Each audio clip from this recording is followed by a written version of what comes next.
Well, it's been a while out there. It's your boy Jared back with Blue Mafia, baby. We got a new episode. It's been a while. We had a bye week. We had a little bit of a sickness. No COVID here, but had to take a little break from the podcast, a little break from the blog. I was out of work for 2 days, unfortunately. But we're back. Game week. We had to do it. Forgive me if my voice sounds a little shitty. Gonna do a quick episode here, but you know we're here. Bills lovers everywhere united. It's a rainy, drizzly Saturday morning in Elmwood Village. We got college game day playing just for a little inspiration to the left. I'm sporting the throwback, fictional Josh Allen Halloween Braves jersey. Buffalo Braves. So what do we got here? It's been a long layover here at Blue Mafia, and gonna be honest, I was a little disappointed last week.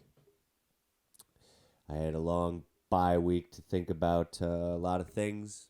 We're not gonna get negative, but we're gonna be realistic today.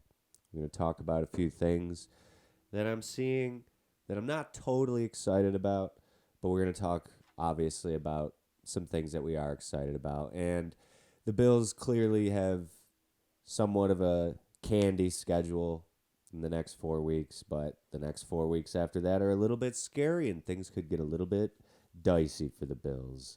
So we're going to slice you and dice you here, and obviously we're going to end with the top 5 implications, quarterback matchups around the NFL. So let's get right into it. So, like I said, pretty ugly showing for the Bills 2 weeks ago in Tennessee on prime time. A lot of people sort of writing it off. A lot of people had fun in Nashville. At least everyone had a good time. At least everyone had a good time in Nashville. But the Bills did not.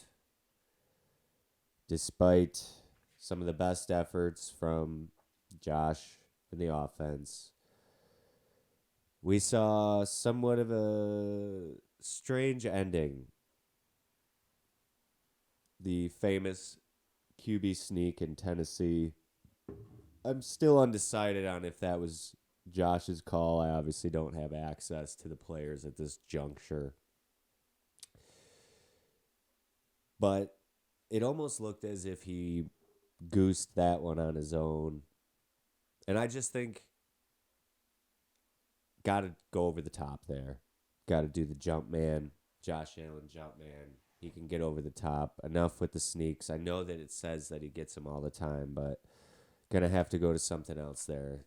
Clearly the defense shifted into the gaps, and as I put on Twitter, it's been a while, but I still don't understand why he decided to goose that way and not goose to the right.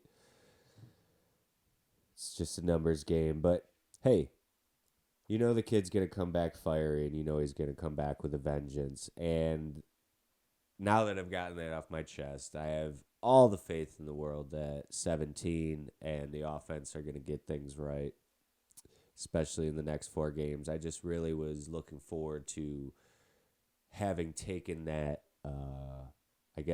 that trophy, put it on the wall, that Derrick Henry skull could have went up on the wall here in Buffalo, but still don't have that one. As far as the next 4 games, we have the Dolphins, Jaguars, Jets, and Colts. And if you look back at my season preview article at Blue Mafia, I had us 4-2 coming in here. I did have us losing to the football team, Washington, not the Steelers, but I did have us losing in an ugly one versus the Titans. Not surprising, They're tough. As I stated in the preseason, I think the Titans, they're the one that we are going to have trouble with. And a lot of teams are going to have trouble with, obviously. But Jalen Waddle comes in with the Dolphins. I have him on the fantasy team. Money League, I'm 3-3. OG League, no, it might be 3-4. I think I'm 3-4. I'm just sitting outside of the playoffs after last week's loss. Had a couple bad bye weeks.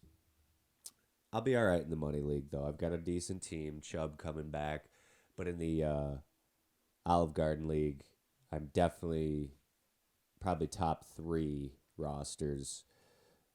Doing pretty good there. But, man, Kramer's got a hell of a team this year in the OG League, I tell you. I tell you what. So I do have Waddle in the OG League, though, and he's a football player, man. I like that kid. He took a big hit last week, weird fall. Someone fell on the back of his leg, and he still was able to get up and come back. Excuse me. I did receive a COVID test, negative, but I've got seasonal, so that's great. So sorry again for the nasally voice. Hopefully we'll be up and at 'em by the next episode. So Dolphins, they're gonna be tested. Obviously, their defense. Brian Flores prides himself on defense. 207 points against. That's the most in the AFC East. Jaguars 172. Jets 175, Colts 149. Those are some of the highest numbers points against in the league. So it's going to be a lot of easy candy taking for Josh and the boys in the next 4 weeks. But can the Bills win ugly? And we know this team is a beautiful thing to watch. They're sexy. They're skinny. They can get tough. They can walk the walk. They can talk the talk. They've got all different brands of personalities on the offense. Defense, covered in talent, young. Milano, Edmonds, White, Poyer, Hyde. It's a great-looking team. But can we win ugly? That's something that I'm starting to get a little bit worried about. Because there's this thing that happens with really, really, really good teams. Sometimes they hit a point where they can't win ugly. What do I mean? Sure, you know exactly what I mean, some of you, but some of you, maybe you don't. And maybe you're thinking, what is this nasally idiot thinking? The team is obviously superior to most of these next 4 opponents, but I think we're going to find out what type of character and toughness this team really has. They really haven't won anything yet. We have a AFC championship that we lost ugly on the road.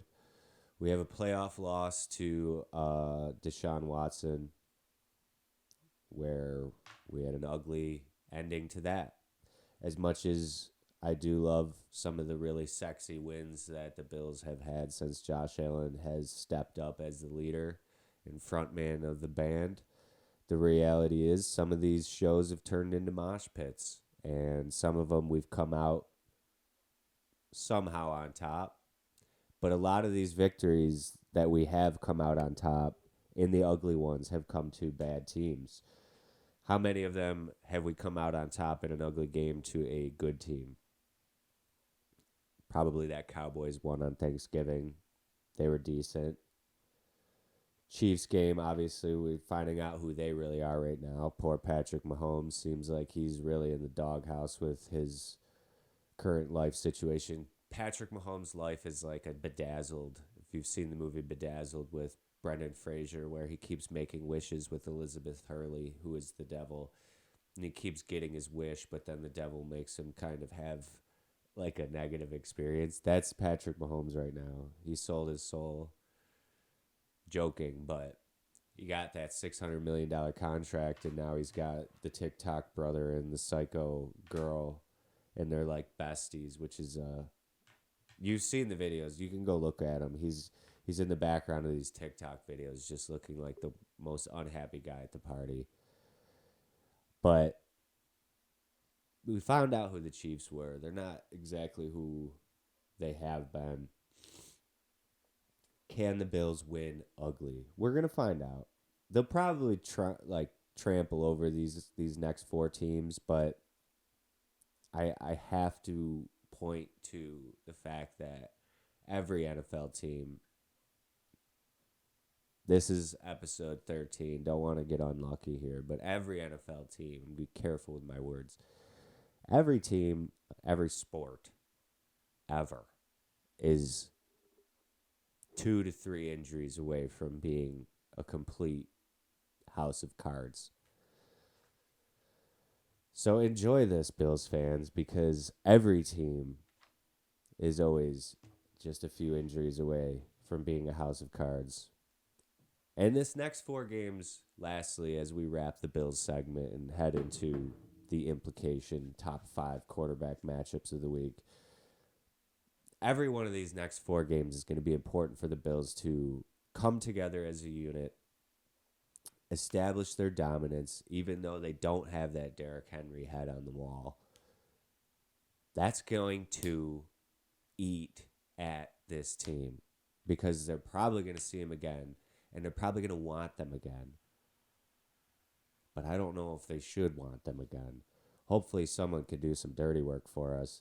But again, the Titans, like every team, everywhere, few injuries away. And Derrick Henry taking a lot of abuse. Even though he's big and strong, eventually physics takes its toll on a human. That is, if he's human. These next 4 games are still going to be important, though, because it's going to... that confidence factor will need to be there, but how confident can a team be when they know that they don't have that crucial victory on their belt? Be careful of egotistical, ramp up sort of sports bipolar ego. You know, it's going to be easy to start talking Super Bowl when you're just trolloping teams, but we better have our shit together for that Colts game because that team could be trying to push for a playoff game by then. And also, after that, we have the Saints on Thanksgiving in the Superdome, which is just going to be a tough game no matter what. Patriots, which are going to be coming together at that time, probably pushing us for a potential playoff spot. Tom Brady, Bucks. And then the Patriots again. That's a tough 4-game slate. Saints, Patriots, Bucks, Patriots. Late in the season. And then we have a couple Falcons and the Jets again at the end. But we better have our stuff together by the Colts game. Saints, Pats, Bucks, Saints. Sorry. Saints, Pats, Bucks, Pats.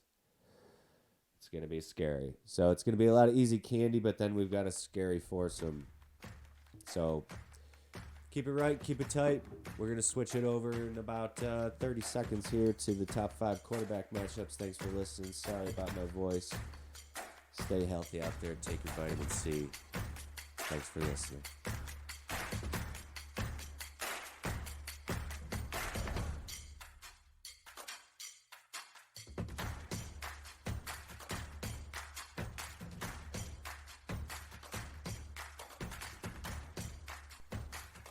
So we got a couple of weird, ugly matchups this Halloween weekend around the NFL. Outside of Tua versus Josh, which will be fun, which I do feel is going to get a little bit ugly. Out here in ugly Western New York, this is where the weather in Western New York really starts playing a factor because it's the mix of the wind and the moisture and the cold. The ball gets slick. The hits get stingy. It stings the nostrils. Just want to do a quick shout out. If you didn't watch Pat McAfee's Halloween special yesterday, go watch it. It was one of the funniest things I've watched in a long time. So, who do we got here? First one, I got Jimmy Garoppolo, Jimmy G, the pretty boy, versus Justin Fields. San Fran versus Chi-Town. 2 storied franchises with 2 guru offensive coordinators. Both of them not doing enough. I think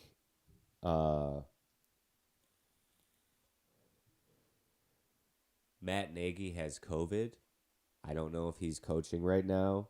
They're probably letting him hang on and survive until they fire him. But this is one where I think a couple quarterbacks here. Jimmy G, someone who I've learned to respect a little bit over the years. And I don't think he's that good. But I respect him because he continues to show up. And despite the fact that he does manage to find a lot of injuries to sit out for, he's kind of like a little bit fearless. He's kind of like one of those old-fashioned pocket passers who couldn't run at all, but would have to stick in there. Trent Dilfer talks about this a lot back in the day. Quarterbacks would just have to stick in there and get hit like 16 times a game, no matter what, even if they got the ball off. I got a little respect for Jimmy G. He's hanging tough in there. His coach, Shanahan Jr., with his hats, he's got a tough run here. He might end up, he should probably go down to college. Think about it. He's young still. Go make some bank. Already reached a Super Bowl. Go make some bank. Come back in a couple years. Take a break. But Jimmy G, Trey Lance, obviously we know a lot of drama there.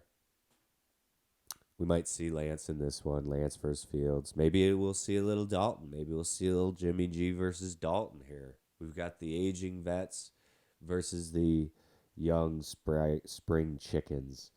But Jimmy G tag team with Trey Lance versus Justin Fields and Andy Dalton and Nick Foles and a couple of offensive gurus just fighting for their lives, literally like Squid Game style. That one, it's an ugly one, but there's a lot of implications going for that matchup there. Next one. Couple of absolute Warriors legends. Frontmen of their bands. Jameis Winston versus Tom Brady. This is the type of game that Jameis loves. This is the type of game that Jameis wins somehow. But it's going to require some plays to be made by the defense, which nobody is apparently being able to do against Tom Brady and the Bucs. Somehow no one's stripping the ball. Somehow no one's getting to Brady. Somehow nobody's getting any pressure. No tips. No deflections. It's just like Tom Brady has this force field. The Saints are the type of team that can bust that up. They know his gig. They play him quite a bit lately. That one could get fun. Divisional matchup. The Saints have a decent shot. Maybe we'll see a little more Taysom Hill. Alvin Kamara is one of the best players of all time, in my opinion. Third one, big implications here for Jer in the OG league. My two quarterbacks are Aaron Rodgers and Dak Prescott, and I didn't play Rodgers. And now Dak Prescott, questionable Sunday night, calf on his leg that got completely twisted around. He might not play, and I might not be able to play a quarterback because apparently I can't pick up more than two in that league. Unfortunate. But Dak could be taking on Kirk Cousins, the aging Bible slinger. Kirk throws prayers, and if he would just hang in the pocket for like one more second, he would be a Hall of Famer. But Kirk Cousins has managed to carve out a decent career, and he's got a lot of weapons, and they're only 3-3, but that one's got decent implications because if Dak can't go, not even sure who their backup is right now. Shame on me. Last year it was that one DiNucci kid. I know Nooch is on that roster, but I think it's like Garrett Gilbert. You know, they got question marks at the backup position there. Cam Newton would be a good backup. The Falcons should get Cam Newton, or the Panthers. But if Dak can go, they should win that game. But does Dak go? Big question marks there. Implications. I like that Vikings team. They're pretty tough. Love Justin Jefferson. Dalvin Cook, another guy, always kind of on the fence with if he's playing or not. This one's interesting. Herby Hancock for the Chargers taking on Mac Jones coming off a bye. The Chargers, that is. Herby had sort of a questionable game last time around this year versus, I don't remember who, but his last showing was not great. I believe they're coming off of a bye this past week, and they've got a team in the Patriots that they got their asses kicked by last year. Mac Jones got the Patriots really vibing. The Boston crowd is really loving Mac. Bill Simmons, a lot of those Boston guys they're just feeling like Mac Jones is a nice little prototype to continue bridging into Brady kind of style of play in Boston. Can Mac go take that one down in LA? Does Mac travel? Does Mac go west? Can Five go west? That's going to be interesting. I just really like both teams this year. Herby is pretty good. He's pretty tough, but I think you can rattle Herby, unlike Josh Allen, who, even if you rattle Josh Allen, even if he makes mistakes, he's not really afraid. Where Herby, I think you do see a little bit of deer in the headlights sometimes, even though he's got a frickin' rocket launcher. But Mac Jones doesn't seem to ever have that look. Even though he doesn't seem to ever throw the ball down the field, he doesn't ever seem to have that deer in the headlights look. And it's going to be interesting to see how the Emperor Bill Belichick and Mac and the Patriots. I love Matt Judon. He's such a beast. If you haven't watched the Patriots, Matt Judon, red sleeves. He always seems to have red sleeves on. He's a monster. He's one of my favorite defensive players. Just always around the ball. And he brings the noise. And then lastly, Patrick nailing the coffin, Mummy Mahomes, getting wrapped up in shitty toilet paper by his wife and brother. Just getting dragged. I've said before that Steph Curry, and Patrick Mahomes are similar in many ways. Splashy plays, biracial, professional sports fathers, somewhat successful brothers, and weird relationships. Steph Curry and Ayesha Curry have had their weirdness, and if you haven't, read about Patrick Mahomes' weird wife, she's sort of a creature. They don't look happy. He doesn't look happy. The two that are getting to benefit from the $600 million contract look really happy, but Patrick Mahomes not happy. And Danny Dimes, on the other hand, guy that probably shouldn't be happy. I don't think he's got a $600 million contract, but guy goes from getting a concussion at the goal line, trying to win the game for his team, to laying out, getting smashed in the skull on a quarterback pass catch. I like Danny Dimes. I'm going to just say it. I like Danny Dimes, and I like what he brings to the table. I hope Kadarius Toney plays, because that guy, as you know, if you listen to the podcast preseason, I said he was going to be like Tyreek Hill. He's one of those flag football jackrabbits. Tyreek Hill versus Kadarius Toney. Let's go. Prime time. That's it. Thanks for listening. Sorry about my nasals. Stay safe out there. Stay healthy. Get tested. Thanks for listening, everybody. We'll be back with our articles, pregame dump coming tomorrow morning before the game, and postgame wrap-up coming back. I will be back with the Hump Day Checkdown next week. I appreciate everybody listening and reading to Blue Mafia, Bills Lovers Everywhere United. Check out the tryingtimes.com if you if you ever need a uplifting, weird, spiritual outreach, warriorhood. Check out the tryingtimes.com as well. Thanks for listening, guys. Have a good week. Go Bills.